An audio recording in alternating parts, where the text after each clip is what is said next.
NDA को झटका देकर INDIA में शामिल होंगे चंद्रबाबू नायडू। नरेंद्र मोदी के लिए नीतीश और नायडू को साथ रखना क्या है बड़ी चुनौती। नायडू ने दिया जवाब, विपक्ष को लेकर कही ऐसी बात।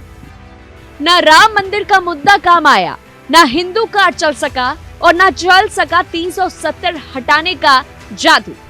कहीं ऐसा तो नहीं संविधान बदलने वाले बयान सुनकर जनता का मन डोल गया। मोदी ने क्या जोश जोश में दे दिया ऐसा बयान जिसकी वजह से जनता ने कर दिया दरकिनार। नरेंद्र मोदी तीसरे कार्यकाल में कब तक प्रधानमंत्री रहेंगे और किस तेवर के साथ काम करेंगे, यह अब नीतीश कुमार और चंद्रबाबू नायडू पर निर्भर करेगा। पिछले 2 बार से केंद्र में बीजेपी को अपने दम पर बहुमत मिल रहा था, लेकिन इस बार किसी तरह एनडीए को मिला। ऐसे में मोदी को अपने कई एजेंडे किनारे रखने पड़ सकते हैं। बीजेपी को 240 सीटों पर जीत मिली है और बहुमत के लिए 272 का आंकड़ा चाहिए। हालांकि एनडीए को 293 सीटें मिली हैं और यह सरकार बनाने के लिए पर्याप्त है। चंद्रबाबू नायडू की तेलुगु देशम पार्टी और नीतीश कुमार की जनता दल यूनाइटेड ने मिलकर 28 सीटें जीती और एनडीए को बहुमत के आंकड़े तक ले गई। वहीं इंडिया गठबंधन बहुमत से 40 सीटें पीछे रह गया है। इस बार जब नरेंद्र मोदी तीसरी बार प्रधानमंत्री बनेंगे तो उन्हें सरकार चलाने के लिए सबको साथ लेकर चलना होगा।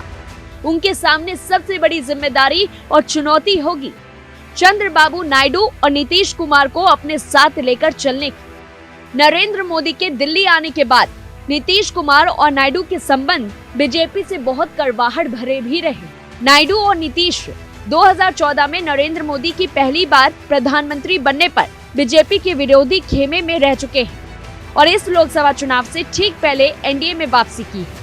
जब मंगलवार की देर शाम नरेंद्र मोदी ने बीजेपी मुख्यालय से अपने कार्यकर्ताओं और समर्थकों को संबोधित किया तो वहां उन्होंने खास तौर पर एनडीए की इस जीत में चंद्रबाबू नायडू की आंध्र में बड़ी जीत और नीतीश कुमार की बिहार में जीत का जिक्र किया। आंध्र में तेलुगु देशम के पक्ष में फैसला आने के बाद एक्स पर चंद्रबाबू नायडू ने लिखा था, आंध्र प्रदेश के लोगों ने हमें एक मजबूत जनादेश दिया है और यह जनादेश हमारे गठबंधन और राज्य के लिए लोगों के विश्वास का प्रतिबिंब है।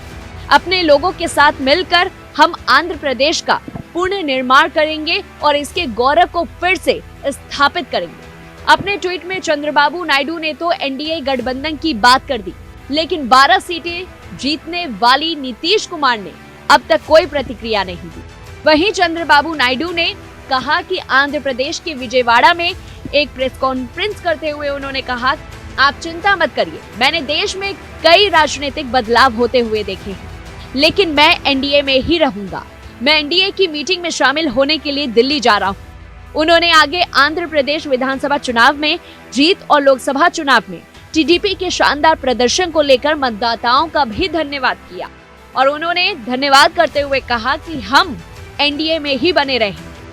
आंध्र प्रदेश की 175 सीटों वाली विधानसभा में टीडीपी को 135, पवन कल्याण की जनसेना को 21 और बीजेपी को 8 सीटें मिली। इसके अलावा टीडीपी ने लोकसभा में भी 16 सीटें जीती। वहीं बीजेपी के खाते में लोकसभा चुनाव में 240 सीटें गई हैं। ऐसे में सरकार बनाने के लिए टीडीपी का समर्थन जरूरी है। चंद्रबाबू नायडू के रुख साफ करने से बीजेपी को केंद्र में सरकार बनाने में आसानी होगी। वहीं इतना ही नहीं, चंद्रबाबू नायडू ने इंडिया गठबंधन पर भी हमला किया और हमला करते हुए कहा कि आप लोग बहुत उत्तेजित हैं, हम तजुर्बेकार हैं, हमने देश में बहुत राजनीतिक उतार चढ़ाव देखे हैं, बहुत बदलाव देखे हैं, हम एनडीए के साथ हैं और एनडीए का साथ निभाएंगे। इस पूरी रिपोर्ट को लेकर के आपकी क्या कुछ राय है हमें कमेंट बॉक्स में बताएं। तब तक लिए देखते रहिए News1 इंडिया।